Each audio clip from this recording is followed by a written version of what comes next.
नमस्कार मेरे बाल मित्रों। आज हम हिंदी लोक भारती 9वीं कक्षा की पहली कविता चांदनी रात को और अधिक समझने की कोशिश करेंगे। इस कविता के रचयिता मैथिली शरण गुप्त जी हैं, जो खड़ी बोली के कवि हैं। आपका जन्म 1886 में उत्तर प्रदेश के झांसी जिले के चीर गांव में हुआ तथा आपकी मृत्यु 1964 में हुई। मैथिली शरण गुप्त जी इस कविता के माध्यम से हमें प्रकृति की छटा का सुंदर स्वरूप दर्शाते हैं तथा चांदनी रात का मनोहारी वर्णन सुंदर शब्दों में चित्रित किए हैं। तो आइए हम प्रारंभ करते हैं। सबसे पहले चांदनी रात किसे कहते हैं, हम यह जानें। चांदनी रात अर्थात जब रात होती है और चंद्रमा की शीतल किरणें प्रकृति पर पड़ती है और अपनी किरणों से संपूर्ण विश्व को प्रकाशित करती है, तो उसे चांदनी रात कहते हैं। तो आइए कविता की हम कुछ चंद लाइनों को बताते हैं। चारु चंद्र की चंचल किरणें खेल रही है जलथल में, स्वच्छ चांदनी बिछी हुई है अवनी और अंबर तल में। चारु चंद्र की चंचल किरणें खेल रही है जलथल में। चारु अर्थात सुंदर, चंद्र अर्थात चंद्रमा। चंद्रमा की सुंदर किरणें जल और थल में खेल रही है। जल जैसा कि आप सभी जानते हैं पानी, और थल स्थान या पृथ्वी को कहा गया है। स्वच्छ चांदनी बिछी हुई है अवनी और अंबर तल में। अवनी धरती को कहा जाता है, अंबर आकाश को, अर्थात संपूर्ण पृथ्वी तथा संपूर्ण आकाश में स्वच्छ चांदनी बिछी हुई है। पुलक प्रकट करती है धरती हरित तृणों की नोकों से, मानो झूम रहे हैं तरु भी मंद पवन के झोंकों से। पुलक प्रकट करती है धरती हरित तृणों की नोकों से। पुलक प्रकट करना मतलब अपनी खुशी जाहिर करना, और हरित तृण अर्थात हरी घास।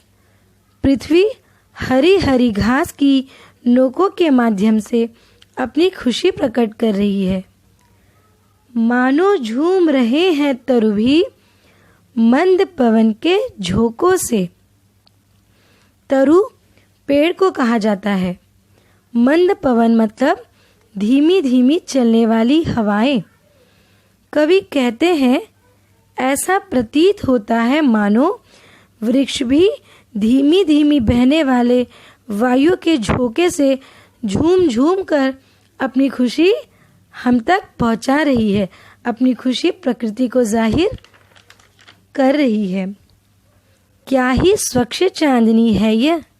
बच्चों यहाँ ध्यान देना, कवि स्वयं से प्रश्न पूछते हैं, क्या ही स्वच्छ चांदनी है यह, है क्या ही निस्तब्ध निशा, है स्वच्छंद सुमंद गंध व निरानंद है कौन दिशा। पहली पंक्ति देखेंगे, क्या ही स्वच्छ चांदनी है यह, है क्या निस्तब्ध निशा। निस्तब्ध अर्थात सन्नाटों से भरा, निशा अर्थात रात्रि। कवि कहते हैं कि पूरी प्रकृति स्वच्छ चांदनी है या फिर सन्नाटों से भरी रात है।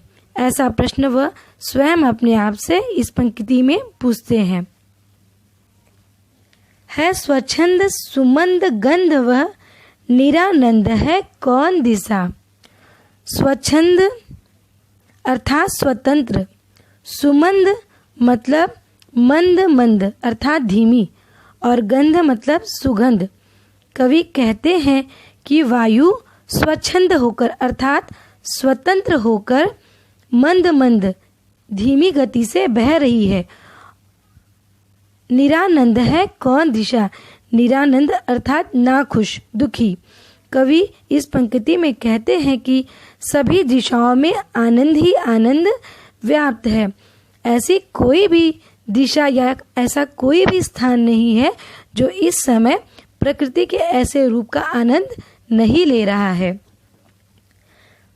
बंद नहीं अब भी चलते हैं नियति नटी के कार्यकलाप, पर कितने एकांत भाव से, कितने शांत और चुपचाप। बंद नहीं अब भी चलते हैं नियति नटी के कार्यकलाप। नियति नटी अर्थात कुदरत की कलाकारी, कार्यकलाप मतलब गतिविधियाँ।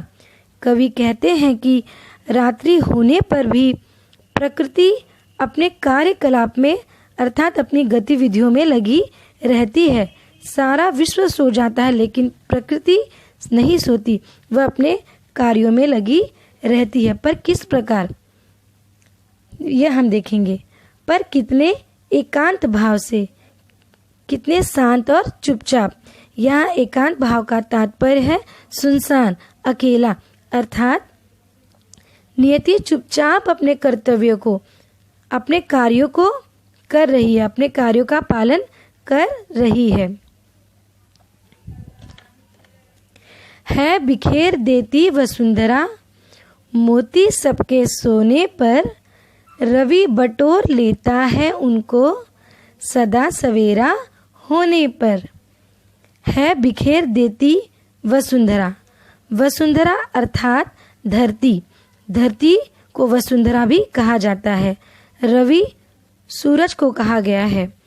इस पंक्ति के माध्यम से हमें कवि यह बता रहे हैं कि चांदनी रात में पृथ्वी सबके सो जाने पर ओस रूपी मोती, ओस रूपी बच्चों जैसे आप सुबह सुबह आप बगीचे में देखते हो या पत्तों पर, फूलों की कलियों पर, फूलों पर आप देखते हो कि पानी की कुछ बूंदें होती है, उसे ही ओस कहा गया है।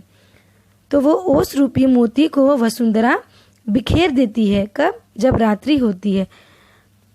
लेकिन जैसे ही सुबह सूरज की किरण धरती पर आती है, सूर्य हमेशा सुबह होने पर उन मोतियों को अपनी किरणों के माध्यम से उन्हें बटोर लेता है और विरामदायिनी अपनी संध्या को दे जाता है। शून्य श्याता है शून्य श्याम तनु जिससे उनका नया रूप छलकाता है। विरामदायिनी मतलब आराम देने वाली, संध्या मतलब शाम। सूरज अस्त होने से पहले ही वह आराम प्रदान करने वाली संध्या देकर प्रकृति को चला जाता है।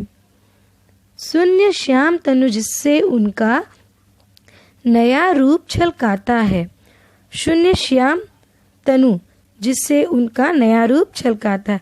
श्याम अर्थात सांवला, तनु शरीर को कहा गया है, अर्थात सूर्य आकाश को सांवला शरीर देकर अर्थात वह श्याम देकर अपना एक अलग रूप ही हम सबको दिखाता है।